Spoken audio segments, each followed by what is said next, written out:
Hey everyone, welcome back. I'm really glad you're here for Unit 9. Today we're going to look at 3 very common expressions that you hear all the time in English. These are there is, there are, and it is. You might think they are small words, but they are really important when you want to describe a place, objects around you, situations, or even time. Once you get comfortable with them, talking about your surroundings will feel much easier and natural. So let's just talk about them together. Let's start with there is and there are. Imagine you walk into a room and you want to tell someone what exists there. If it is just one thing, we say there is. For example, there is a cat on the table. There is a problem. There is an umbrella in the bag. If there is more than one thing, we say there are. Like there are 2 chairs in the room, there are many people outside, or there are some books on the desk. So the rule is really simple. One thing means there is, more than one thing means there are. Now let's make it more real. Imagine you walk into your room right now and look around. You see a laptop on the table, so you say there's a laptop on the table. You see papers everywhere, so you say there are papers all over the place. Maybe you notice a smell, so you say there's a strange smell.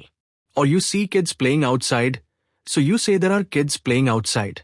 See how natural that sounds? You are just pointing out what exists around you, and that is exactly what these expressions do. Now it is a little different. We don't use it as to talk about existence. We use it to describe things like the weather, the time, the distance to a place, or identifying an object. For weather you can say it is hot or it is raining. For time, you can say it is 7 o'clock. If you are talking about distance, you can say it is far from here. And if someone asks what an object is, you can say what is that? It is a phone. So remember there is and there are show what exists. It is gives information about something. Let's try a quick speaking activity together. I'll give you a situation and you say the answer out loud. First, you see one cat outside. What do you say? Yes, there is. Second, you see 5 birds on a tree. There are. Third, you describe the weather. Say it out loud. It is. Fourth, you look at your watch and say the time. It is.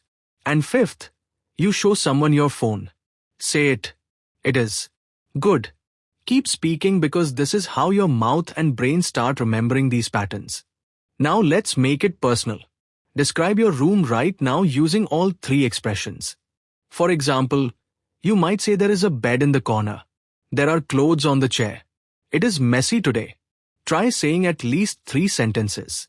This small practice is really powerful for building your confidence. Let me show you a short conversation between me and Ramesh so you can hear these expressions naturally in real speech. I say, Ramesh, there is a new cafe near my house. Ramesh asks, really, is it good?